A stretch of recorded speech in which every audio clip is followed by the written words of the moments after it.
Hello everyone. नमस्कार आप सभी को। Very good morning to all. एक बार फिर से आप सभी का सिलेक्शन वे पर स्वागत है। आई होप अच्छे होंगे, तैयारी आपकी अच्छी चल रही होगी और चीजों को आप पॉजिटिवली देख रहे होंगे, क्योंकि अभी तैयारी की शुरुआत है। अभी से ही अगर आप चीजों में नेगेटिविटी देखेंगे तो फिर तैयारी करना मुश्किल हो जाएगा। क्योंकि मैं भी कभी आपकी जगह पर रह चुका हूं। मुझे पता है जब कोई भी एस्पायरेंट तैयारी करता है गवर्नमेंट एग्जाम की, तो एक वो टाइम आता है जब उसे ऐसा लगता है कि शायद मेरा कुछ नहीं हो सकता। तब उसे लगता है कि मुझसे तो बेहतर वो थे जिन्होंने बीटेक कर लिया या एमबीए कर लिया, 10-20 हजार की नौकरी तो उनकी लग जाएगी, मेरा क्या होगा। मैंने बीए किया है, बीएससी किया है, अगर नौकरी नहीं लगी तो क्या करूंगा। कुकर बेचूंगा, रोड के किनारे मोमोज लगाऊंगा, दिमाग में आता है। इतने नेगेटिव थॉट कभी नहीं हमें लेकर आने हैं, उन्हीं से हमें बचना है। और इसके लिए सिर्फ एक ही चीज होनी चाहिए और वो है दृढ़ निश्चय। हमेशा ध्यान रखिए, जो मैं सोचता था वही आपको बता रहा हूं। मैंने जब भी तैयारी करी तो हमेशा यही सोचा कि मैं मिडिल क्लास फैमिली से आता हूं, even lower middle class family से आता हूं, और वहां पर हमारे पास कोई ऑप्शन नहीं होता है आगे बढ़ने के अलावा। हमारे पास कोई ऑप्शन नहीं है कि हम पीछे मुड़ के देखें। उसका कारण है कि हमारे बाप दादे हमारे पीछे कोई जमीन नहीं छोड़ के गए हैं। हमारे पिताजी का कोई ऐसा एम्पायर नहीं खड़ा हुआ है कि अगर मैं नौकरी नहीं ले पाया तो फिर जाके व्यापार में बैठ जाऊंगा। तो हमेशा सिर्फ दृढ़ निश्चय रखना है और आगे की ओर ही देखना है। जैसे घोड़े की आंख के बराबर में पट्टा लगाते हैं ना, कि उसे आसपास कुछ ना दिखाई दे, बस वैसे ही हमें सिर्फ स्ट्रेट फॉरवर्ड देखना है। यह आप मान लीजिए कि आपका कोई भी नहीं है, सिर्फ आपके आप ही हो। आपके जीवन में अगर कोई बदलाव ला सकता है तो वो सिर्फ आप ही ला सकते हो। आपका अगर कोई उद्धार कर सकता है तो वो सिर्फ आप ही कर सकते हो, और कोई कुछ नहीं कर पाएगा। जब तक आपका यह माइंडसेट नहीं होगा तब तक सफलता नहीं मिलने वाली। और जितना जल्द से जल्द हो सके इस माइंडसेट पर आप स्विच कर जाइए। केवल 1 साल देकर देखो, सारे रिश्तेदारों को त्याग दो। किसका बर्थडे हो रहा है, किसकी शादी हो रही है, सब छोड़ दो। दोस्ती को थोड़ा साइड में कर दो, प्यार मोहब्बत को थोड़ा साइड में कर दो। सिर्फ अपने ऊपर 1 साल देकर देखो, आपका जीवन ऐसा बदलेगा कि उसके बाद आपके माता पिता फूले नहीं समाएंगे। उसके बाद आपको यही समाज जो पूछता नहीं है, यही लोग जिसको आप फोन करते हो तो उठाते नहीं है, हर कोई आपको खुद अपनी तरफ से चल के आकर फोन करेगा। हर कोई खुद आपसे पूछेगा। मैंने वक्त को बदलते देखा है यूं, और वो सिर्फ तभी बदलता है जब आप सफल होते हो। वो कहते हैं ना, असफलता की 1000 कहानियां हैं, सफलता के पीछे सिर्फ एक ही कारण काफी है। चलिए स्टार्ट करते हैं। कल की क्लास में हम लोगों ने स्टोन एज कवर किया था। आज की क्लास में इंडस वैली सिविलाइजेशन की तरफ बढ़ रहे हैं। ठीक है, इंडस वैली सिविलाइजेशन, जिसको हिंदी में बोलते हैं सिंधु घाटी सभ्यता। आगे बढ़ने से पहले इसके नाम पर ही बात कर लेते हैं। इसको सिंधु घाटी सभ्यता कहा क्यों जाता है यह समझिए। जो सिंधु घाटी सभ्यता है, जब हम अपने भारत के जियोग्राफिकल स्ट्रक्चर को देखते हैं तो भारत पहले तो पाकिस्तान या बांग्लादेश ये सब तो नहीं हुआ करता था। पहले तो यह अखंड भारत हुआ करता था। ठीक है, यही कारण है कि इतिहास में इसको जंबो द्वीप कहा गया है। जंबो का मतलब होता है विशालकाय। तो अपने आप में इंडिया एक सब कॉन्टिनेंट हुआ करता था, इतना बड़ा था इंडिया। तो ये वाला जो सिंध प्रांत है ना, आज की डेट में जो पाकिस्तान का हिस्सा है, इसी सिंध प्रांत से एक नदी बहती है। और यह नदी कहां से निकलती है? यह निकलती है कैलाश मानसरोवर से, माउंट कैलाश से। वहां पर एक लेक है जिसको क्या बोलते हैं, कोई बता सकता है? एक ग्लेशियर है जिसको बोलते हैं बोखरचू। बोखरचू। और यह कहां पर है बोखरचू? माउंट कैलाश में। Mount Kailash Tibetan mountain ranges में है, भारत में नहीं है। ठीक है, तो यहां से एक सिंधु नदी निकलती है। यह नदी इस तरीके से भारत में ऊपर एंटर करते हुए जम्मू कश्मीर रीजन से, पाकिस्तान में एंटर करते हुए सिंध प्रांत से होकर जाकर अरब सागर में गिरती है। इसी को हम लोग इंडस रिवर बोलते हैं। इसी को हम लोग सिंधु नदी भी बोलते हैं। तो सिंधु नदी के आसपास रहने वाले जो लोग थे, चाहे इस साइड हो चाहे इस साइड हो, सिंधु नदी के आसपास इन वैली एरियाज में जितनी भी सभ्यता बसती थी, उस पूरी सभ्यता को ही क्या कहा जाता है? सिंधु घाटी सभ्यता कहा जाता है। तो ओवरऑल अगर हम बात करें कि सिंधु घाटी सभ्यता में हम किसको पढ़ने वाले हैं, तो हम पढ़ने वाले हैं इस पूरे रीजन के बारे में। ये कहां से कहां तक फैली हुई थी? ये ऊपर जम्मू कश्मीर से लेकर नीचे महाराष्ट्र वाले रीजन तक, पूर्व में उत्तर प्रदेश के मेरठ रीजन से लेकर, या आप बोल सकते हो दिल्ली के पास मेरठ रीजन से लेकर यहां पर पश्चिम में बलूचिस्तान तक, इस पूरे डायमंड शेप में फैली हुई थी सिंधु घाटी सभ्यता, जिसके बारे में आज हम लोग पढ़ने जा रहे हैं। क्लियर हुई इतनी बात सभी को? ठीक है, चलिए अब आगे बढ़ते हैं। कल की क्लास में हम लोगों ने बात कर ली थी स्टोन एज के बारे में। इतना आपको ध्यान ही होगा कि स्टोन एज को बेसिकली हम लोगों ने 3 हिस्सों में विभाजित किया है। पहला हिस्सा जिसको ओल्ड स्टोन एज बोलते हैं, जिसको पूरा पाषाण काल हिंदी में बोलते हैं। दूसरा हिस्सा मिडिल स्टोन एज, मध्य पाषाण काल, और उसके बाद न्यू स्टोन एज, जो कि सबसे बाद का पाषाण काल का पीरियड है। इसको और दूसरे नामों से भी जाना जाता है। जो करेक्ट वर्ड है palaeolithic, mesolithic and neolithic. Palaeo का मतलब प्राचीन, मीसो का मतलब मध्यकालीन, और नियो का मतलब नया या फिर नव बोल सकते हो। और लिथिक का मतलब क्या है? कल भी आपने पढ़ा है, लिथिक का मतलब है पाषाण या पत्थर। ठीक है, टेन्योर भी हमें पता है कि करीब करीब जो टाइमलाइन हम लेके चलते हैं वो पैलियोलिथिक पीरियड में 30,000 से लेकर 10,000 बिफोर क्राइस्ट तक का टाइम पीरियड है। मीसोलिथिक में 10,000 से लेकर 8,000 बिफोर क्राइस्ट तक का 2,000 वर्षों का टाइम पीरियड है। और नियोलिथिक में 8,000 से लेकर 3,000 बीसी तक का टाइम पीरियड है। ठीक है, अब हमें यह समझना होगा कि सिंधु घाटी सभ्यता का टाइम पीरियड क्या है। तो सिंधु घाटी सभ्यता जो ऑन एन एवरेज है, जो इंडस वैली सिविलाइजेशन का जो टाइम पीरियड है, ये करीब करीब 3500 से लेकर यहां पर 600 बीसी तक फैली हुई थी। ठीक है, तो सिंधु घाटी सभ्यता जो हमारी शुरू हो रही है, ये आप करीब करीब मान लीजिए, यहां पर माफी चाहता हूं, ये आपके पाषाण काल से पहले ही खत्म हो जाएगी। ये आपका करीब करीब ये मान लीजिए 2500 तक, हाँ बीसी तक, इन 1000 वर्षों के टेन्योर की सभ्यता है। ठीक है, क्योंकि इसके बाद आपका वैदिक पीरियड शुरू होगा। तो अल्टीमेटली सिंधु घाटी सभ्यता पर स्विच करने से पहले हम ये समझ लेते हैं कि लोगों के आसपास क्या चल रहा था। लोग पूरा पाषाण काल से ही शिकार पर अपना जीवन व्यतीत कर रहे थे, लेकिन आप देख रहे हो जैसे जैसे नया पाषाण काल आ रहा है, ठीक है, नया पाषाण काल आएगा, ठीक है, वहां पर नौ पाषाण काल के खत्म होते होते तक सिंधु घाटी सभ्यता शुरू हो रही है। तो कहने का मतलब यह है कि कल हमने पढ़ा था कि नियोलिथिक पीरियड में लोगों को कृषि आ गई थी। तो इसका मतलब यह है कि सिंधु घाटी सभ्यता के लोग भी कृषि के बारे में जानते थे। क्लियर है इतनी बात? सिंधु घाटी सभ्यता के लोग केवल पत्थरों ही नहीं, ये लोग दूसरी धातुओं के भी बारे में जानते थे। अगर ये लोग भी केवल पत्थरों के बारे में जानते होते तो हम लोग इस पीरियड को भी पाषाण काल बोलते, लेकिन ऐसा नहीं है। नियोलिथिक पीरियड के बाद जो आईवीसी के लोग हैं, ये लोग दूसरी और धातुओं के बारे में जानने लगे, जैसे कि ये लोग सोना, तांबा, चांदी, इन सब के बारे में जानते थे। इसके अलावा ये लोग जौ की खेती, चावल की खेती, गेहूं की खेती, इन सभी खेतियों के बारे में जानते थे। तो अब शिकार करना कम हो रहा था, कृषि की ओर उर्वरता बढ़ रही थी।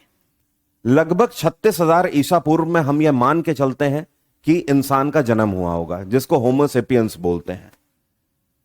मानव का पहला पालतू जानवर आपको पता ही है, कल भी हम लोगों ने पढ़ा था, कुत्ता है। ध्यान रखिएगा, यह अपने आप में एक क्वेश्चन बनता है, जो कि मध्य पाषाण काल से हमें पता लगता है कि हाँ भाई, मीसोलिथिक पीरियड से हम ये मान के चलते हैं कि जो डॉग था वो हमारा फेथफुल था, और साथ में हम उसको अपने साथ रखते थे, क्योंकि इंसान के स्केलेटन के साथ कुत्ते के भी दफनाने के अवशेष हमें मिले हुए हैं। मनुष्य को आग के बारे में जो जानकारी है, ये पूरा पाषाण युग से ही थी, ठीक है, लेकिन हमने इसके बारे में, इसके यूजेस के बारे में कब जाना? तो यूजेस के बारे में हमने नौ पाषाण काल में जाना, मतलब नियोलिथिक पीरियड में जाना। आप ये बोल सकते हो कि जो पैलियोलिथिक पीरियड है, जो पूरा पाषाण काल है, वहां पर शायद मनुष्य इस वजह से आग के बारे में जानता होगा कि कभी जंगलों में आग लग गई तो उसे देवी देवताओं का कहर मानता होगा, और जब पता लगा बारिश हो गई तो देवी देवता या नेचर की पूजा करने लगता होगा। ठीक है, लेकिन हम आग के यूजेस के बारे में नहीं जानते थे, जैसे कि आग से कुकिंग कैसे करनी है, ये सब हम नहीं जानते थे। ये सब हमने कब जाना, उसका यूज करना हमने जाना नवपाषाण काल में। अब नवपाषाण काल के बाद इंडस वैली सिविलाइजेशन आ रहा है। इसका मतलब यह भी है कि आईवीसी के लोग आग का यूज बहुत अच्छे से जानते हैं। हालांकि 1863 में एक व्यक्ति थे रॉबर्ट बोचफुट, इनके द्वारा भारत में मद्रास में the institute of stone age culture की स्थापना करी गई। ध्यान रखिएगा, इसका प्लेस भी लिख देता हूं, मद्रास, जहां पर इन्होंने स्थापना करी थी। कल की क्लास में आपने पढ़ा था कि सबसे पहले भारत में जो पूरा पाषाण काल के जो हथियार हैं या टूल्स हैं, उनके अवशेष हमें कहां मिले हैं, मद्रास में मिले हुए हैं। तो यही कारण है कि मद्रास में ही institute of stone age culture की स्थापना करी गई। आज की डेट में ये जो इंस्टीट्यूट है, ये आर्कियोलॉजिकल सर्वे ऑफ इंडिया के अंतर्गत ही काम करता है। अस्थि से बने औजार नवपाषाण युग में बिहार से हमें प्राप्त हुए हैं। देखिए, इंसानों ने सबसे पहले हथियार किस चीज के बनाए, तो जब भी हम वेपन्स की बात करते हैं, किसकी बात कर रहे हैं, वेपन्स की बात कर रहे हैं, तो इंसान ने सबसे पहले हथियार बनाए थे पत्थर के, मतलब स्टोन के हथियार बनाए। ठीक है, पत्थर के हथियार जो थे वो नुकीले होते थे, लेकिन इतने ज्यादा नुकीले नहीं होते थे, क्योंकि आप पत्थर को कितना ही शार्प कर लोगे, प्लस इनमें वेट भी बहुत होता था, तो इनको कैरी करना आसान नहीं होता था। आगे चल के जो जानवरों से बोन्स मिली, जैसे कि जानवरों की सींगे हो गई या मजबूत हड्डियां हो गई, उनके हथियार बनाने लगे। वो पत्थरों से भी ज्यादा शार्प होते थे, और साथ में हड्डियां कंपैरेटिवली पत्थर के बहुत हल्की होती हैं। ठीक है, तो सेकंड जो हमने हथियार बनाए वो बनाए किसके, बोन्स के। और उसके बाद जब आगे जाकर इंडस वैली सिविलाइजेशन में इंसान को दूसरी धातुओं की परख हुई, तब जाकर जो वेपन्स हैं वो मेटल्स के बनने लगे। किसके, मेटल्स के। तो ये सीक्वेंस आप ध्यान रखना कि इंसान ने जो वेपन्स हैं वो सबसे पहले स्टोन के बनाए, फिर बोन के बनाए, और उसके बाद जाकर धातुओं के हमने वेपन बनाए। अब धातुओं की बात हो रही है तो एक क्वेश्चन और पूछा जाता है कि इंसान को सबसे पहले किस धातु के बारे में पता लगा, तो आपका आंसर क्या होगा, कूपर के बारे में, मतलब जिसको बोलते हैं तांबा। तांबे के बारे में हम इंसानों ने सबसे पहले जाना, और मनुष्य ने सबसे पहले जिस धातु को पहचाना उसका नाम तांबा ही है। पहिए का प्रयोग हमने पहली बार नवपाषाण युग में किया। इससे पहले हम पहिए के बारे में नहीं जानते थे। अब पहिए के भी बारे में समझ लीजिए, जब भी पहिए के बारे में पूछेगा, ठीक है, व्हील, तो व्हील में भी हमने पहला जो पहिया बनाया था वो स्टोन का बनाया था, पत्थर का पहिया। लेकिन फिर उसको चलने में दिक्कत होने लगी क्योंकि घर्षण नहीं हो पा रहा है, तो इंसान ने फिर उसको हल्का करने के लिए क्या किया, आगे चल के लकड़ी का पहिया बनाया। किसका, वुडन व्हील बनाया। फिर और आगे चल के इंसान को रबर के बारे में पता लगा, तब उस लकड़ी के पहिए में रबड़ चढ़ाने लगे, जिससे कि फ्रिक्शन और बेहतर हुआ। एंड देन आज की डेट में आप देख ही रहे हो, केवल रबड़ के ही टायर बनते हैं या पहिए बनते हैं। ठीक है, तो जब भी बात होगी वेपन्स की, तो वेपन्स हमने सबसे पहले स्टोन के बनाए, फिर बोन के बनाए, और फिर मेटल के। पहियों में सबसे पहले स्टोन का पहिया बनाया, उसके बाद जाकर वुडन का पहिया बनाया। एग्रीकल्चर के बारे में हमें कब पता लगा, न्यू स्टोन एज में पता लगा, सबसे आखिर में आकर। इससे पहले हम शिकार पर ही बेस्ड होते थे। कृषि के प्रथम प्रमाण हमें कहां से मिलते हैं, तो ये आज की डेट में पाकिस्तान में जो सिंध प्रांत है, सिंध प्रांत में एक गांव है जिसको बोलते हैं मेहरगढ़। यहां से हमें सबसे पहले कृषि के साक्ष्य मिले हैं। कृषि के साक्ष्य कैसे मिले, ये किस फॉर्म में मिले, कि क्या कोई चावल की बोरी रखी हुई थी या गेहूं की बोरी रखी थी, ऐसा नहीं है। इतने वर्षों में तो वो सब खत्म हो जाएगा। तो हमें किस फॉर्म में मिले हुए हैं, तो हमें कृषि के जो साक्ष्य हैं ये फूस के फॉर्म में मिले हुए हैं, जिसको चारा नहीं बोलते हैं। गाय भैंस के आगे आप देखोगे वो चारा डाला जाता है।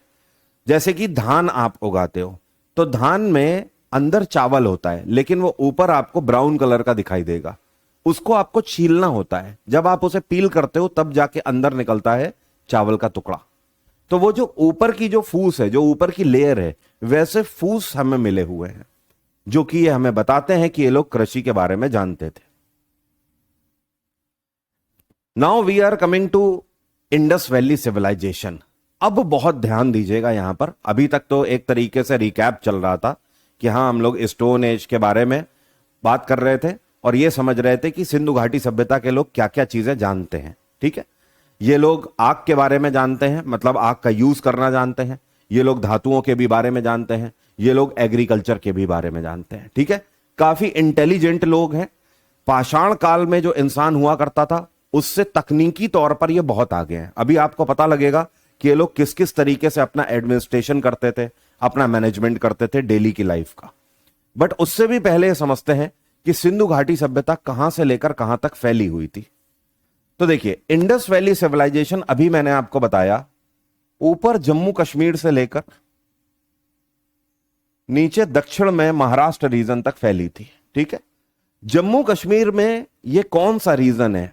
तो इसको बोलते हैं मांडा। क्या बोलते हैं? मांडा। और मांडा में कौन सी नदी बहती है? यहां पर चिनाब नदी बहती है। ये क्या हो गया? हमारा नॉर्थ हो गया। साउथ में महाराष्ट्र वाला पॉइंट जो है इसको बोलते हैं दैमाबाद। क्या बोलते हैं? दैमाबाद। और यहां पे कौन सी नदी बहती है? तो यहां पर गोदावरी नदी बहती है, जो कि कहां से निकलती है? त्रियंबकेश्वर में, महाराष्ट्र में त्रियंबकेश्वर से निकलती है। इसी को दक्षिण गंगा के नाम से भी जाना जाता है एंड इवन दक्षिण भारत की सबसे बड़ी नदियों में से एक है। तो ये कहां पर है? महाराष्ट्र में। यह आपका साउथर्न पॉइंट हो गया इंडस वैली सिविलाइजेशन का। अब अगर हम ईस्ट की बात करें, मतलब यहां से,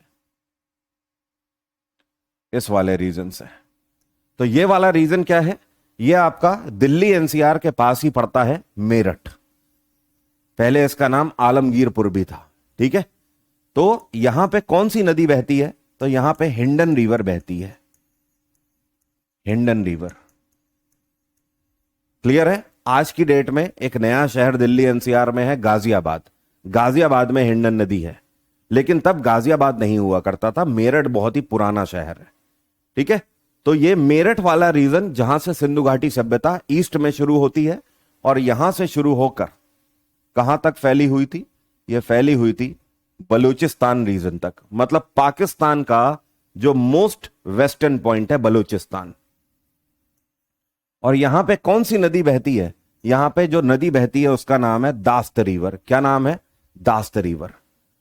तो ये आपको चारों पॉइंट अब मिल गए हैं इंडस वैली सिविलाइजेशन के कि ये कहां से कहां तक फैली हुई। आप इसको देखोगे तो ये आपको डायमंड शेप में मिलेगी, ऐसे करके यूं फैली हुई थी इंडस वैली सिविलाइजेशन। क्लियर है सभी को? तो अब क्वेश्चन कैसे पूछता है समझिएगा। क्वेश्चन ऐसे पूछेगा कि सिंधु घाटी सभ्यता के उत्तर में कौन सी नदी बहती थी? सिंधु घाटी सभ्यता के सबसे पश्चिमी हिस्से में कौन सी नदी बहती थी? आपका आंसर होगा दास्त नदी बहती थी। सिंधु घाटी सभ्यता का सबसे दक्षिणी हिस्सा क्या कहलाता था? आपका आंसर होगा महाराष्ट्र का दैमाबाद। क्लियर है बात? तो कभी भी आपसे यहां पे जो क्वेश्चन पूछता है चारों पॉइंट से, या तो वो प्लेस से क्वेश्चन पूछेगा या तो उस जगह पे कोई नदी बह रही है तो उससे पूछेगा। अब आपको चारों डायरेक्शन में प्लेस भी पता है और वहां पे कौन सी नदी बह रही है ये भी पता है। ठीक है, तो ये आपका हो गया ईस्टर्न पॉइंट और ये वाला हो गया वेस्टर्न पॉइंट। अब एक और बात, उत्तर से दक्षिण की तरफ जब हम देखें तो यहां से लेकर यहां तक जो लंबाई है, जो डिस्टेंस है, वो है 1400 किलोमीटर। मतलब आप ये बोल सकते हो कि उत्तर से दक्षिण तक सिंधु घाटी सभ्यता 1400 किलोमीटर की रेंज में फैली हुई थी।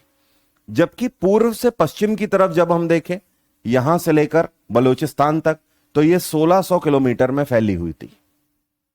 इसका मतलब आप यह देख सकते हो कि उत्तर से दक्षिण के कंपैरिजन में पूर्व से पश्चिम की तरफ सिंधु घाटी सभ्यता ज्यादा क्षेत्रफल में फैली हुई थी। क्लियर है? अब यही कारण है कि सिंधु घाटी सभ्यता की जो मेजर टाउनशिप है वो हमें इस रीजन में मिलती है, मतलब सिंधु नदी के पश्चिम की ओर। और आज की डेट में आपको पता ही है ये रीजन भारत से बाहर है, मतलब पाकिस्तान के हिस्से में है। तो ओवरऑल आप ये बोल सकते हो कि सिंधु घाटी सभ्यता की जितनी भी मेजर साइट है, जो कि सबसे ज्यादा इंपॉर्टेंट है, वो आज की डेट में भारत में नहीं है। जैसे कि हड़प्पा, वो भी पाकिस्तान में है, मोहनजोदारो, वो भी पाकिस्तान में है। ये दोनों सबसे इंपॉर्टेंट और बड़ी साइट्स में से हैं, और ये दोनों ही पाकिस्तान में है। हालांकि इसके बाद पाकिस्तानी गवर्नमेंट ने उसको एक्सप्लोर नहीं किया। I am very sure Pakistani government का उसमें इंटरेस्ट अगर होता तो इसमें और भी कई बड़े बड़े गांव निकल के आते, और भी बहुत सारी फाइंडिंग्स होती। लेकिन पाकिस्तान गवर्नमेंट तो इसको संरक्षित भी नहीं कर रही है। जो कंडीशन आज से 40 इयर्स बैक थी, आज उससे कहीं ज्यादा बुरी कंडीशन है।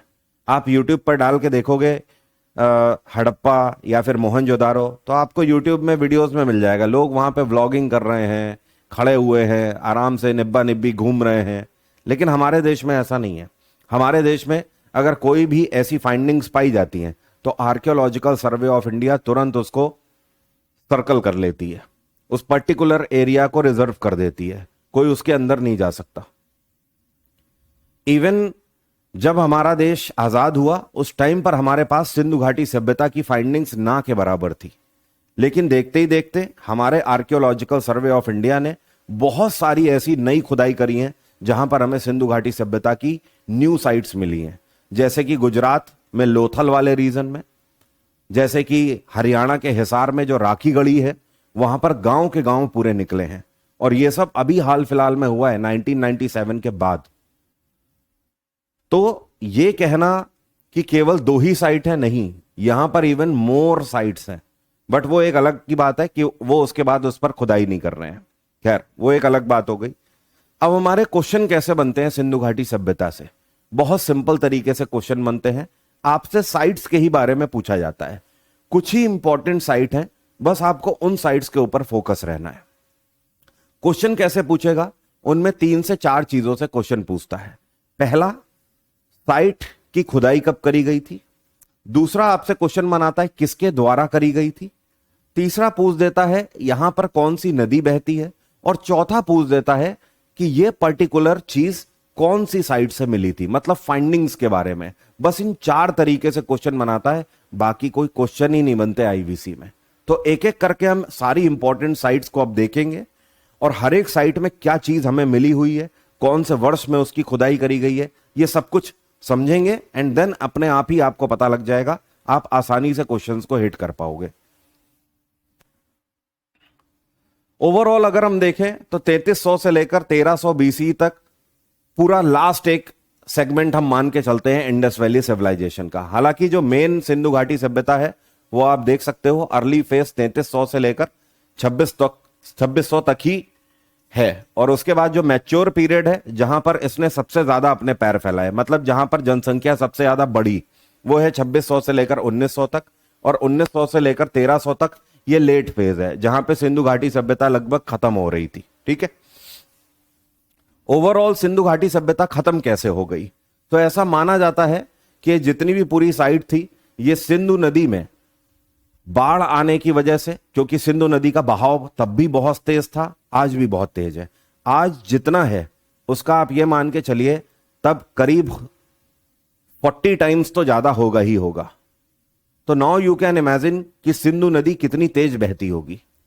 और यही कारण है कि उस टाइम पर या प्राचीन काल में लोग सिंधु नदी को सिंधु मां के नाम से भी जानते थे, क्योंकि यह एक ऐसी नदी थी जो कि इस पूरे रीजन में कृषि के काम आती थी, लोगों को फीड कराने के काम आती थी।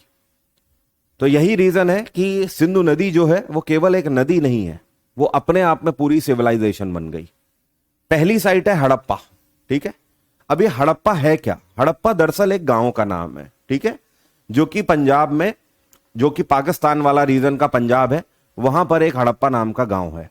वहां पर जब हमें खुदाई करी गई तो कई सारी फाइंडिंग्स मिली, जैसे कि अन्नागार हमें मिला, या आप बोल सकते हो अन्न का भंडार मिला। दफन किए हुए ताबूत हमें मिले, जिससे कई सारी हड्डियां, दूसरे स्केलेटन्स, कई सारे बर्तन से गड़े हुए, ये सारी चीजें हमें मिली। साथ में महत्वपूर्ण सिंधु घाटी सभ्यता का यह शहर है, क्योंकि इंडस वैली सिविलाइजेशन में पहला सिटी है जिसके बारे में हमें पता लगा, या आप ये बोल सकते हो आईवीसी में पहली साइट है जिसके बारे में एस्केवेशन किया गया या खुदाई करी गई।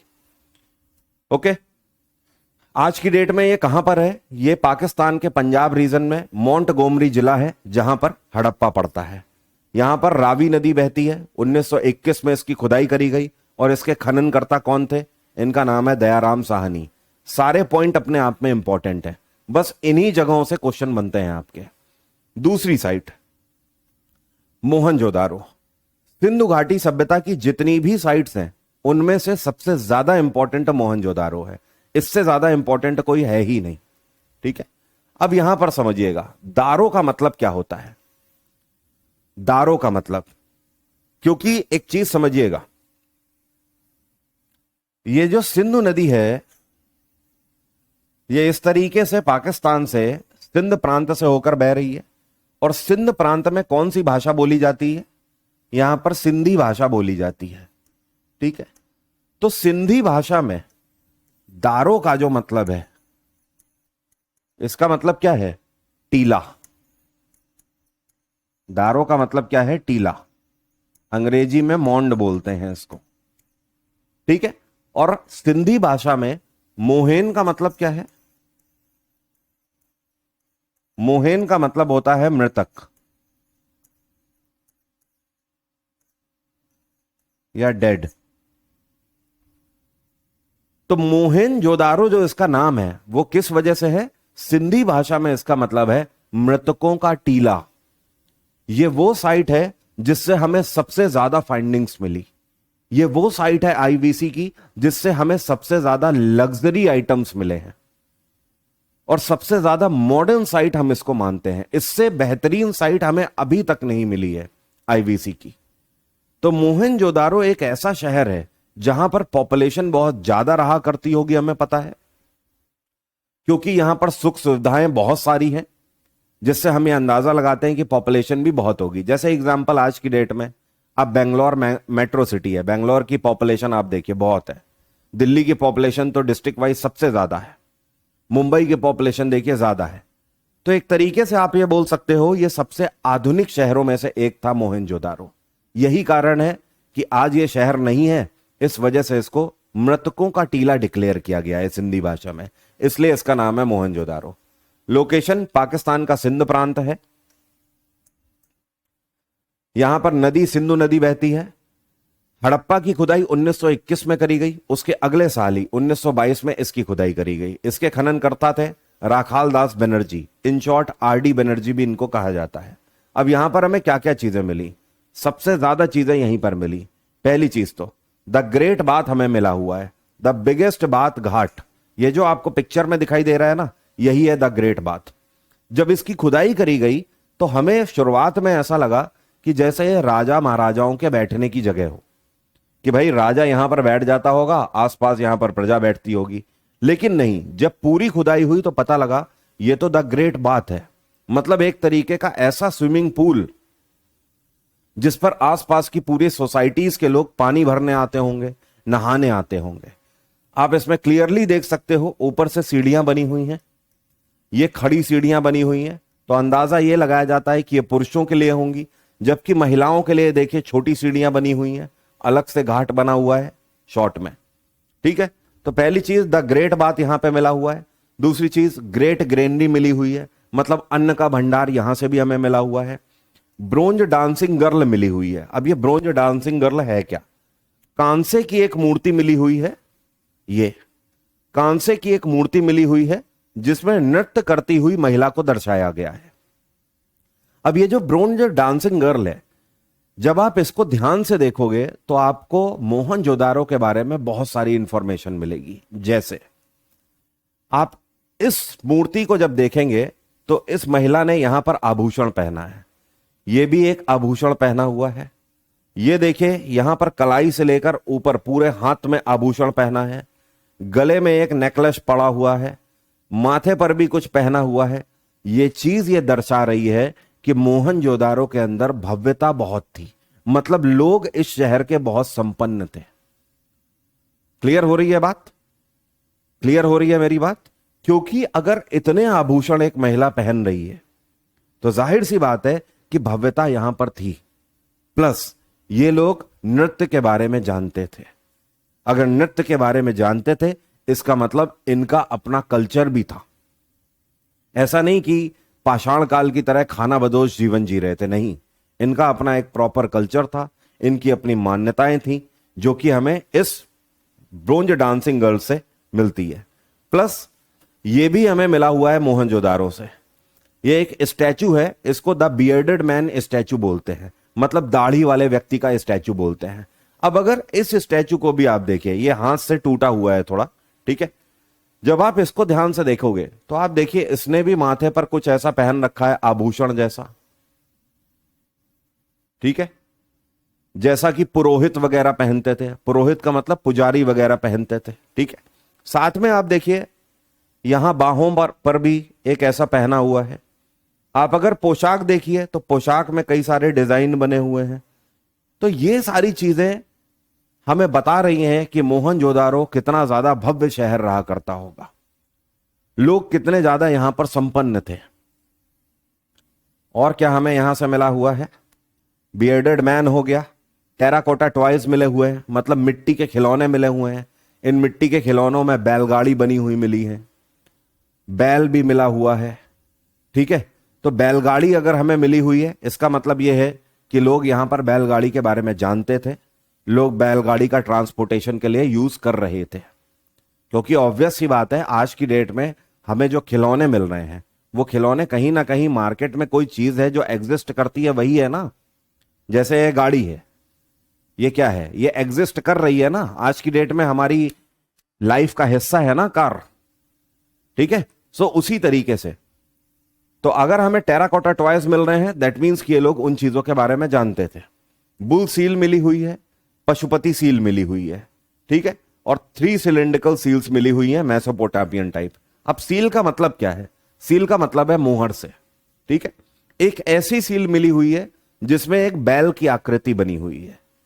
दूसरी एक ऐसी मोहर मिली हुई है जिसमें शिव की आकृति बनी हुई है, ठीक है, भगवान शिव की आकृति, जो कि हमें दर्शाती है कि इंडस वैली सिविलाइजेशन के लोग भगवान शिव के बारे में जानते थे और उनकी पूजा करते थे। मेसोपोटामियन टाइप सिलिंड्रिकल सील मिली हुई है। देखिए नॉर्मल जो सील हुआ करती थी, जो हमारे देश की हुआ करती थी, वो स्टैम्प सील हुआ करती थी, मतलब जिनको ठप्पा मारने वाली सील बोलते हैं। आज आप ऐसे स्याही में लगाते हो और ऐसे करके कागज में उसे यूं हिट करते हो।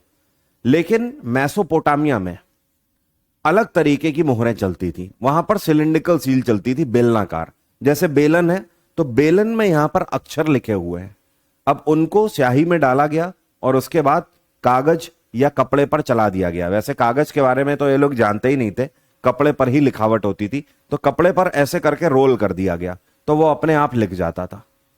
तो ये जो मोहरें थी, जो बेलनाकार मोहरें थी, ये हमारे देश में नहीं चलती थी, ये कहां चलती थी? मेसोपोटामिया में। अब मेसोपोटामिया है कहां? आज की डेट में जो ईरान और इराक वाला जो पूरा रीजन है, this is called Mesopotamia in that time. Mesopotamian seal अगर हमारे देश में मिल रही है मोहनजोदारो में, तो इसका मतलब क्या है? इसका मतलब यह है कि मेसोपोटामिया से हमारे व्यापारिक संबंध थे। मेसोपोटामिया से व्यापारी मोहनजोदारो में आते थे सामान बेचने और खरीदने, क्योंकि अगर वहां की हमें मोहरें मिल रही हैं कि दैट मीन्स कि हमारे ट्रेड रिलेशन इनके साथ थे। And a piece of woven cloth, मतलब कहने का बुने हुए कपड़े का एक टुकड़ा, जो कि हमें बताता है कि इनको बुनाई वगैरह आती थी, जबकि पाषाण काल में लोग कपड़े सिलना या बुनना नहीं जानते थे। इंडस वैली सिविलाइजेशन में लोग कपड़े बुनाई और सिलाई के बारे में जानते थे, क्योंकि हमें इस तरीके का बुना हुआ कपड़ा मिला हुआ है।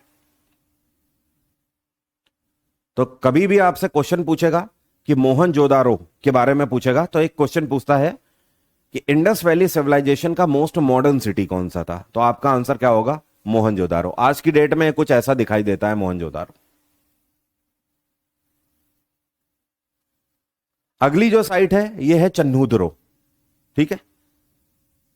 अब जो चन्नहुदरो है, इससे हमें क्या मिला हुआ है? तो आप ऐसे भी ध्यान रख सकते हो, C for Chanhudaro and C for cosmetics, C for cosmetics.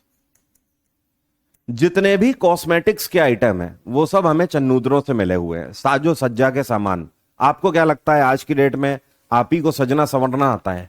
इन लोगों को भी सजने संवरने की जानकारी थी। चन्नूदरो एक ऐसी साइट है जो कि आज की डेट में पाकिस्तान के सिंध प्रांत में है। यहां पर सिंधु नदी बहती है। 1934 में इसका खनन किया गया और इसके खनन करता थे गोपाल मजूमदार।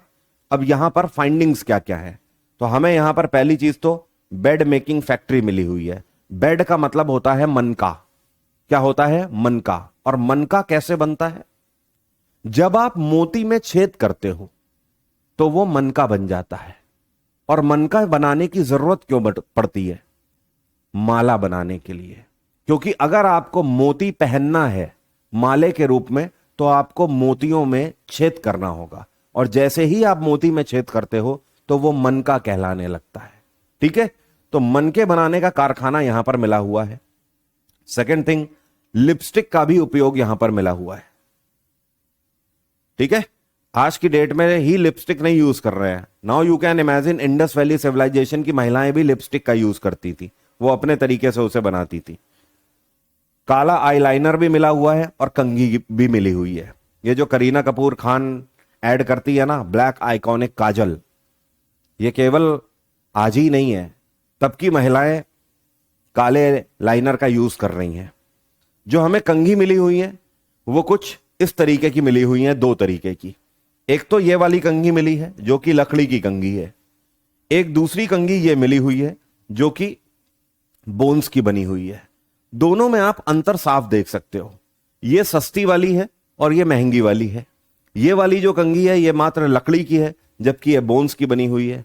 इस लकड़ी में आप देख रहे हो सिंपल डिजाइन बनाई गई है, ये गोल सिंपल डिजाइन है। जबकि ये जो बोन वाली है इसमें आप देखिए बहुत महीन कारीगरी करी गई है इस पूरे में। तो हम ये मान सकते हैं कि तब भी अमीर और गरीब तबका हुआ करता था। ये कंघी नॉर्मल जनता यूज करती होगी, इस तरीके की कंघियां जो हैं ये राजकुमारियां वगैरह यूज करती होंगी या शाही घरानों में यूज करी जाती होंगी। तो हमेशा ध्यान रखिएगा, कॉस्मेटिक्स का कोई भी आइटम पूछे आंसर क्या होगा? चन्नूदरों से मिली हुई है। अगली साइट है हमारी Ropar. Again very important site. Ropar आज की डेट में भारत का जो पंजाब रीजन है वहां पर पड़ने वाली एक साइट है। ठीक है, और यहां पर सतलज नदी बहती है। 1953 से 55 तक इन वर्षों में इसकी खुदाई चली है। और इसकी खुदाई में हमें क्या क्या मिला हुआ है, तो यहां पर हमें इंसान के साथ कुत्ते को दफनाने के अवशेष भी मिले हुए हैं। और इसके खननकर्ता कौन थे? तो ये है यज्ञदत्त शर्मा। हमेशा ध्यान रखिएगा, ये क्वेश्चन बार बार पूछा जाता है कि इंसान के साथ कुत्ते को दफनाने के अवशेष कहां मिले हुए हैं। आपका आंसर क्या होगा? रोपड़। ठीक है, इस पिक्चर में आप देख सकते हो ये इंसान का स्केलेटन है। इसके साथ आप देखिए मिट्टी के बर्तन रखे हुए हैं। कल हम लोगों ने बात करी थी कि मान्यता ये रहती होगी, इसका मतलब यह है कि लोग लाइफ आफ्टर डेथ में बहुत बिलीव करते थे कि इंसान मर चुका है, अब ये कहीं और जा रहा है तो वहां पर इसके लिए आसानी रहे, इसलिए उसके साथ बर्तन रख देते थे कि भाई बर्तन लेकर जाओ। साथ में उसका जो पालतू पशु है, कुत्ता है, भेड़ है, बकरी है, वो भी जब मरे तो उसको भी मरने के बाद उसी के साथ दफना देते थे ताकि वो उसके साथ खुश रहे, उसके डेली जीवन में उसको मदद करे। तो इस तरीके की मान्यताएं थीं, क्योंकि हमें स्केलेटन के साथ चाहे भेड़ हो, बकरी हो या फिर कुत्ते, इन सबके दफनाने के अवशेष मिले हुए हैं। ठीक है,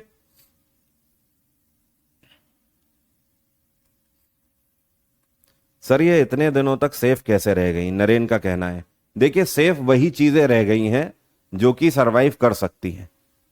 ठीक है, अब देखिए कई बार होता क्या है सेफ रहने के पीछे, अगर वो चीज मिट्टी के कांटेक्ट में नहीं आई है तो वो सेफ रह गई है। ठीक है, अब मिट्टी के कांटेक्ट में कैसे नहीं आई है?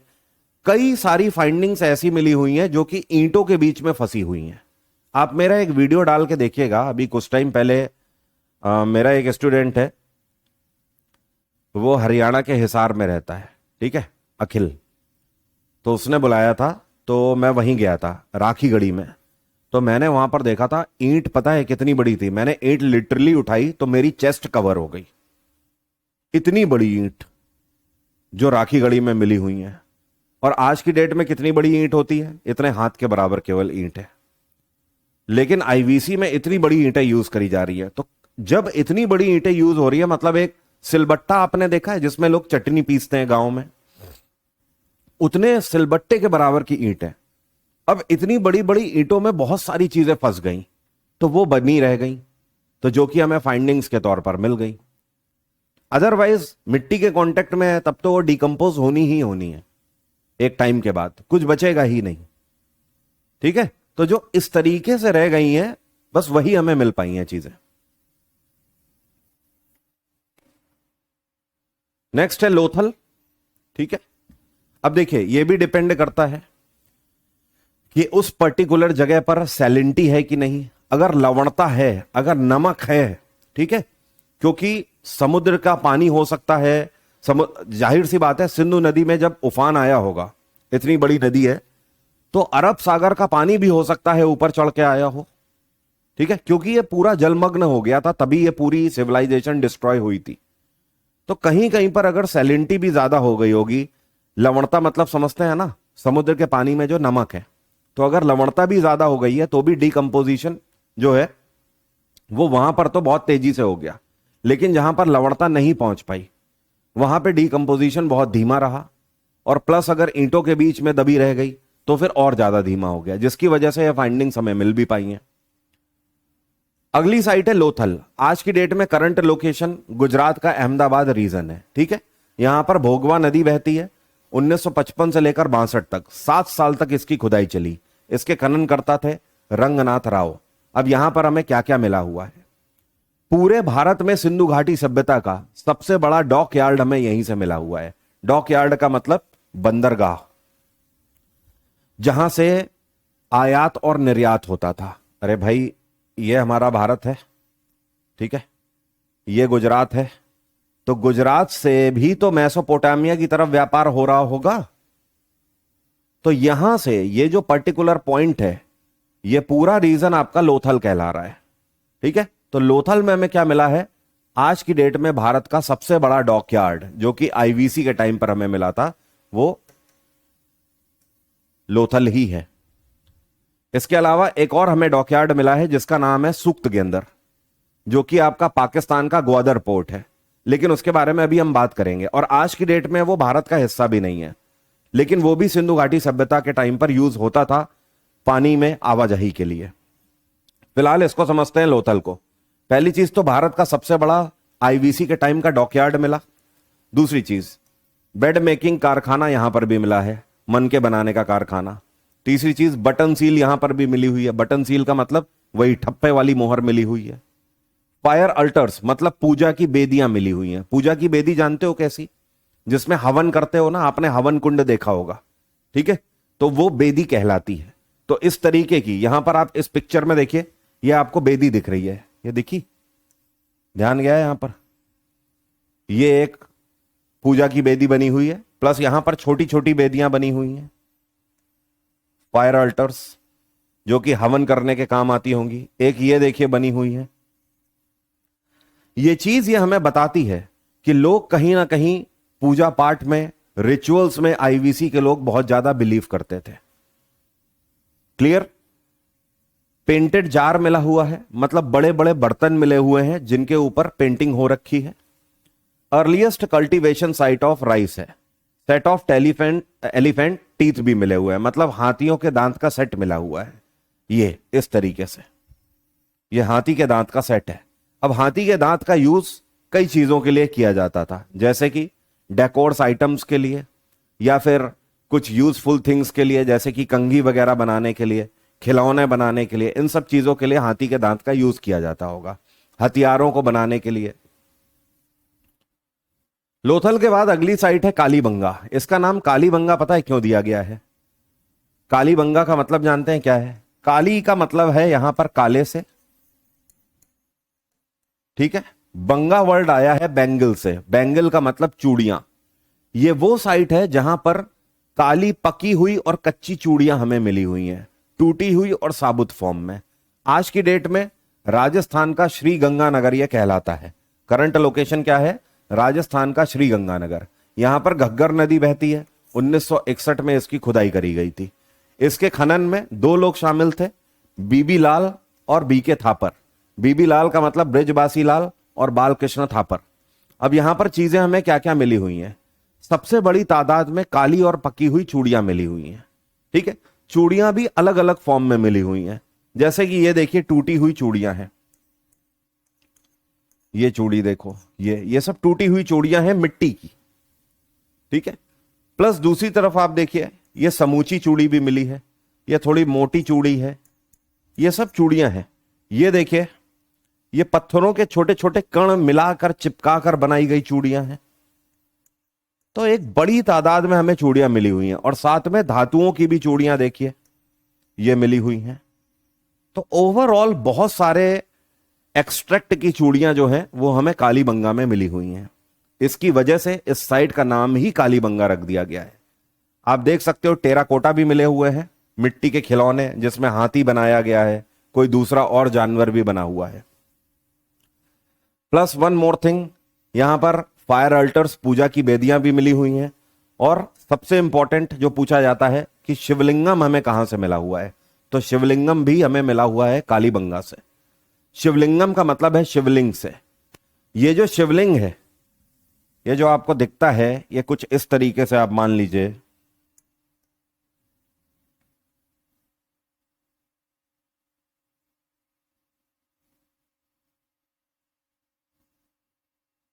ठीक है, ऐसा। अब ये जो इसकी चौड़ाई है, ये चौड़ाई है करीब 5 सेंटीमीटर पूरी चौड़ाई, और शिवलिंग तो ये है, ये करीब 2 सेंटीमीटर के आसपास का है। मतलब इतना बड़ा शिवलिंगम मिला हुआ है अर्घ के साथ। ये जो आगे निकला होता है इसको अर्घ बोलते हैं, ठीक है, जिसमें शिवलिंग स्थापित होते हैं। तो शिवलिंगम जो है ये केवल 2 सेंटीमीटर के, और अर्घ के साथ पूरा जो शिवलिंगम है वो 5 सेंटीमीटर का, इतना बड़ा हमें यहां पे मिला हुआ है। ये चीज हमें ये डिनोट करती है कि सिंधु घाटी सभ्यता से ही भगवान शिव को मानने की परंपरा है, या फिर आप ये बोल सकते हो कि भगवान शिव के बारे में लोग तब से जानते थे और उनकी पूजा करते थे। Small circular pits containing large urns, मतलब कहने का यह कि छोटे बड़े गोलाकार गड्ढे जिनमें बड़े कलश और मिट्टी के बर्तन के साथ ऊंट की हड्डियां मिली हुई हैं, जो कि अपने आप में मान्यताओं का प्रतीक है कि हां लोग यहां पर रिचुअल्स तो 100% फॉलो करते थे भाई। अगली साइट है धोलावीरा। धोलावीरा एक ऐसी साइट है जिससे हमें सिंधु घाटी सभ्यता के कंस्ट्रक्शन नॉलेज के बारे में पता लगता है। यह एक ऐसी साइट है जहां पे हमें 2 तरीके के कंस्ट्रक्शन मिले हैं आईवीसी लोगों के। कैसे? पहला ये देखिए नीचे वाली पिक्चर, यहां पर आप देखोगे एक बस्ती जैसी आपको दिखाई दे रही है। लाल ईंट के लोगों ने घर बना रखे हैं, और इन घरों के बीचों बीच से आप देखिए एक नाला होकर जा रहा है।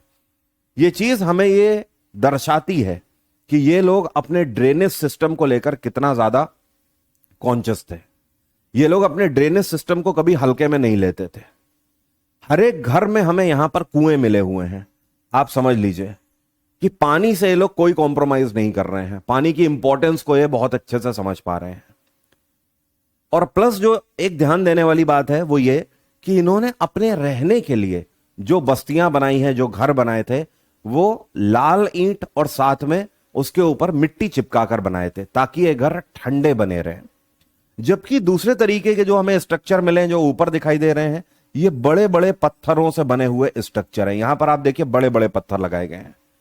तो इसका यूज ये लोग कॉमर्शियल पर्पस से करते थे। अब आप समझो इनको इतनी नॉलेज थी कि अगर कॉमर्शियल पर्पस से कुछ बनाना है, जैसे कि जहां पर राज्यसभा का आयोजन किया जाएगा, जहां पर सैकड़ों लोग आएंगे, तो ऐसी इमारतों को ये लोग बड़े पत्थरों से बनाते थे क्योंकि ये ज्यादा टिकाऊ होनी चाहिए, ज्यादा लोग उसमें आ रहे हैं, जा रहे हैं।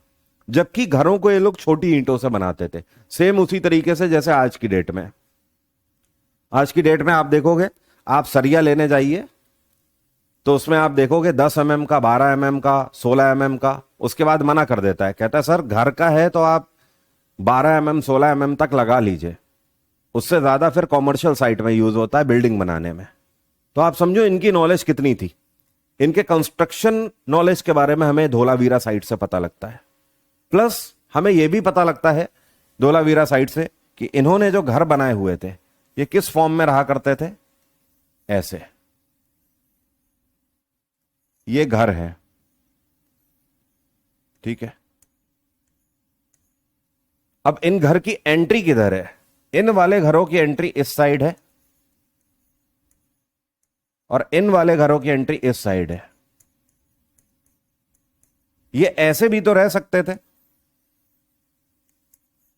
ऐसे एंट्री हो गई और इधर सामने डाल दिए, ऐसे एंट्री हो गई। लेकिन नहीं, ये ऐसे नहीं रहते थे, ये इस तरीके से रहा करते थे। इसका मतलब आप समझ रहे हैं, इंडस वैली सिविलाइजेशन के लोग प्राइवेसी पसंद करते थे कि हां भाई आपका मुंह मैं ना देखूं, आप मेरा मुंह ना देखो। लेकिन हां, फिर ये दूर भी तो रह सकते थे जाकर, लेकिन दूर नहीं रहते थे, एक बस्ती की फॉर्म में रहते थे जो कि इनको जंगली जानवरों से बचने में मदद करता था। अगर अकेले कहीं पर जाके बीहड़ में या जंगल में रहेंगे तो वहां पर जंगली जानवर भी एंटर कर सकता है घर पे, लेकिन अगर बस्ती की फॉर्म में रहेंगे तो सब एक दूसरे के काम आएंगे और जंगली जानवरों से भी बचे रहेंगे। और प्राइवेसी की प्राइवेसी है। तो ये जो धोलावीरा साइट है आज की डेट में गुजरात का रन ऑफ कच्छ वाला रीजन है। घग्गर नदी बहती है, जेपी जोशी इसके खनन करता थे। 1960 में इसकी खुदाई करी गई थी। यहां से क्या क्या मिला हुआ है? बैल का एक टेराकोटा मिला हुआ है, मतलब एक मिट्टी का खिलौना जिसमें बैल बना हुआ है, और एक नग्न मानव द्वारा संचालित है वो, मतलब एक नंगा आदमी उसको चला रहा है, हाँक रहा है बैल को। इस तरीके का एक टेराकोटा मिला है जो कि हमें बताता है कि ट्रांसपोर्टेशन के लिए ये लोग बैलगाड़ी का यूज करते थे 100%।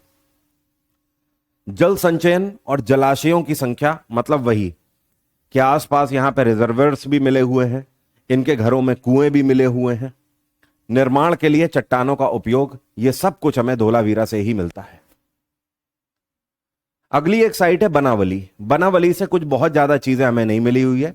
यहां से सिंपली हमें मिट्टी के खिलौने मिले हुए हैं और टेराकोटा फॉर्म में हल मिला हुआ है, ठीक है, जो कि बताता है कि ये लोग कृषि के बारे में जानते थे। और साथ में जौ मिली हुई है, बारले, इस तरीके के खिलौने मिले हुए हैं। देखिए इसमें बैलगाड़ी है और कोई पशु बनाया हुआ है, ठीक है, ये देखिए ये भी बैलगाड़ी है और हल मिला हुआ है अलग से, ये देखिए इधर हल है। ये आज की डेट में हरियाणा का फतेहाबाद रीजन है। डॉक्टर RS बिस्ट इसके खनन करता थे। 2 बार इसका एक्सकवेशन हुआ है, एक 1975 में, उसके बाद 83 से 84 में हुआ है। कम पूछी जाती है थोड़ी साइट बनावली।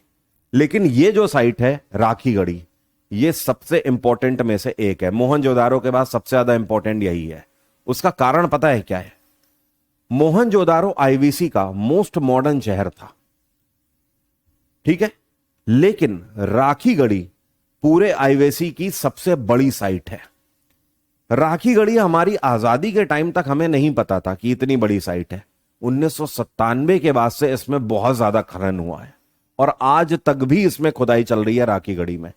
आप जानकर अचंभित होंगे कि इसके अंदर हमें सैकड़ों गांव अभी तक मिल चुके हैं, सैकड़ों गांव, और उनको अलग अलग टीले से स्पेसिफाई किया गया है। यहां पर हमें कुछ इस तरीके की बनावट मिली हुई है गांव की, जो कि स्ट्रक्चर फॉर्म में है। एक टीला इतना ऊंचा मिला है, तो वहीं पर दूसरा टीला उससे अधिक ऊंचाई पर है और तीसरा टीला उससे अधिक ऊंचाई पर है। तो हम ये समझ पा रहे हैं कि जो राखीगढ़ी साइट है यहां पर ये किस तरीके से बने होंगे कि आम जनता जो है वो यहां पर रहा करती होगी। जितने भी मंत्री वगैरह हैं, जो अधिकारी हैं, सैन्य अधिकारी हैं, वो सब इस टीले पर रहा करते होंगे। और जितने भी राजे महाराजे या जो शाही लोग हैं जिसका वहां पर राज चलता होगा, वो ऊपर के टीले पर रहा करते होंगे, ताकि जब बाढ़ आए या पानी ज्यादा बरसे तो ये लोग कम इंपैक्ट हो, नॉर्मल जनता ही उससे इफेक्ट हो। वैसे भी हमेशा ध्यान रखिएगा, नॉर्मल जनता को सबसे नीचे वाले मोड में ही रखा जाता है। लोकेशन आज की डेट में हरियाणा का हिसार डिस्ट्रिक्ट है। इसके खननकर्ता अमरेंद्र नाथ थे सबसे पहले। आज की डेट में तो आर्कियोलॉजिकल सर्वे ऑफ इंडिया की टीम ही करती है इस पर काम। यहां पर हमें क्या क्या मिल चुका है? मिट्टी के खिलौने मिल चुके हैं, पहिए मिल चुके हैं, मूर्तियां मिल चुकी हैं, मिट्टी के बर्तन मिल चुके हैं। और आज तक की सिंधु घाटी सभ्यता की लार्जेस्ट साइट है, इससे बड़ी साइट हमें कोई मिली नहीं है। ओके, यहां पर जो बर्तन मिले हुए हैं वो पेंटेड जार के फॉर्म में मिले हुए हैं। आप देख सकते हो मछली वगैरह बनाई हुई है, अलग अलग और भी डिजाइन बनाए हुए हैं।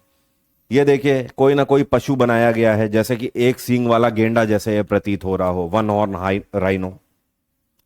प्लस आप इनके और बर्तनों को देखिए, आपको समझ आएगा ये लोग कितने आधुनिक थे उस टाइम पर, कितनी चीजों के बारे में ये लोग जानते थे। आप ये पेंटेड जार देख रहे हो, ये आज भी बिकते हैं, लेकिन तब ये आईवीसी के लोग बना चुके थे। आप इसकी कारीगरी देखिए कितनी बेहतरीन है। और प्लस इन जब बर्तनों को हम देख रहे हैं तो हमें यह भी पता लग रहा है कि ये बर्तन तो हैं ही, साथ में कुछ डेकोर आइटम्स भी हैं। जैसे कि इसका यूज कोई सामान रखने के लिए कर रहे हैं, इसका यूज भी जल वगैरह रखने के लिए किया जाता होगा, लेकिन इसका यूज जो है ये या तो शराब को इकट्ठा करने के लिए किया जाता होगा, इस तरीके के बर्तन का यूज, क्योंकि जो इतिहास है हमें शराब को इकट्ठा करने वाले बर्तन दिखते हैं वो ऐसे दिखते हैं, और या तो फिर डेकोर पर्पस से किया जाता होगा कि भाई सजाने के पर्पस से इसका यूज करते होंगे। तो आप देख रहे हो ये कारीगरी में कोई कसर नहीं छोड़ रहे हैं। प्लस जब आप ये वाला स्ट्रक्चर देख रहे हो, ये जो हमें मिट्टी का यहां से मिला हुआ है राखी गढ़ी से, इसको आप देखिए ये है क्या, ये किस तरीके का आखिरकार बर्तन है जो आपको एक केतली की तरह दिखाई दे रहा है जिसमें चाय रखी जाती है। लेकिन ये कैसी केतली है जिसमें बीच में छेद हैं, ये देखिए इतने बड़े बड़े छेद हैं, ये देखिए इधर से भी छेद है, ये कैसी केतली है।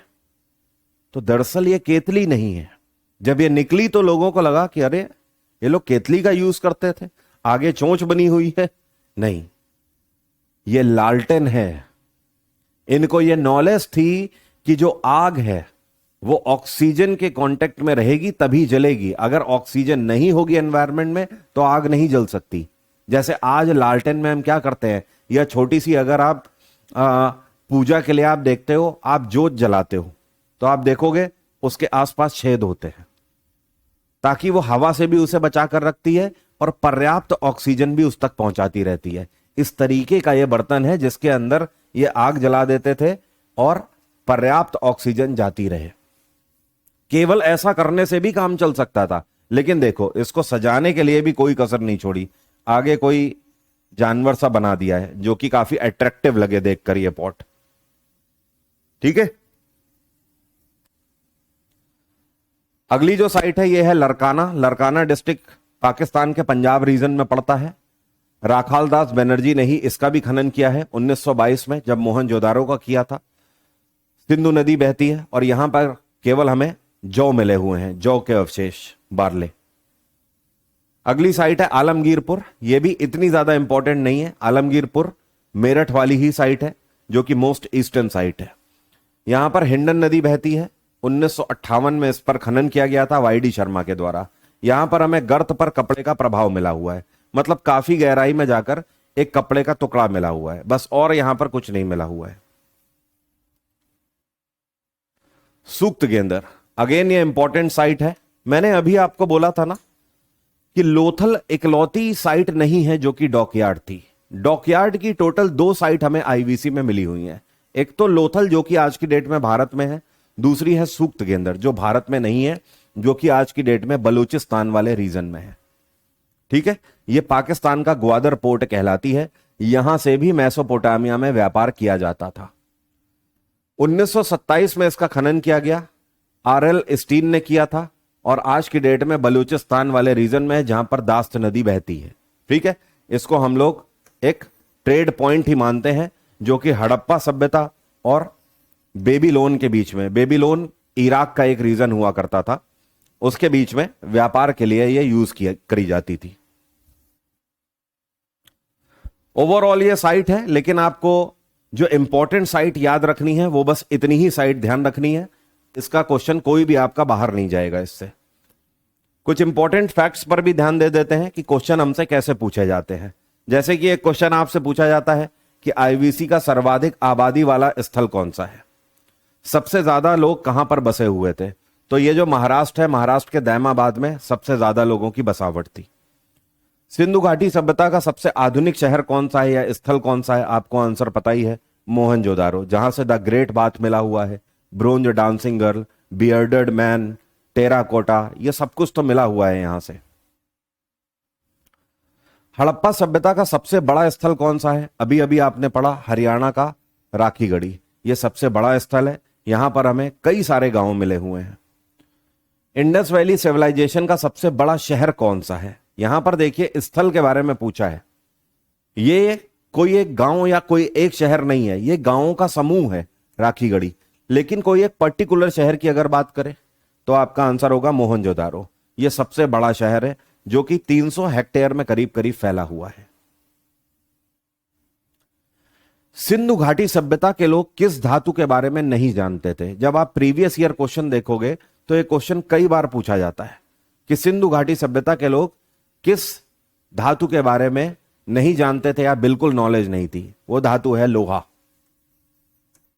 ये लोग लोहे के बारे में नहीं जानते थे। हमें लोहे के कोई अवशेष नहीं मिले हुए हैं, जबकि हमें सोना, चांदी, तांबा, कांसा इन सब के इस्तेमाल के अवशेष मिले हुए हैं। बस ये लोग आयरन के बारे में नहीं जानते थे। स्ट्रेंज ना, काफी अजीब है कि लोग लोहे के बारे में नहीं जानते थे, बाकी इतनी धातुओं के बारे में जान रहे हैं। आईवीसी लोगों के साथ व्यापारिक संबंध किसके थे? तो इनके व्यापारिक संबंध मेसोपोटामियन सभ्यता के साथ थे। ईरान इराक वाला जो रीजन है वहां से ये लोग ट्रेड करते थे, क्योंकि उनकी सिलिंड्रिकल सील मतलब सिलिंड्रिकल मोहरें हमें मिली हुई हैं हमारे यहां पर। ठीक है भाई, तो यह था आपका इंडस वैली सिविलाइजेशन।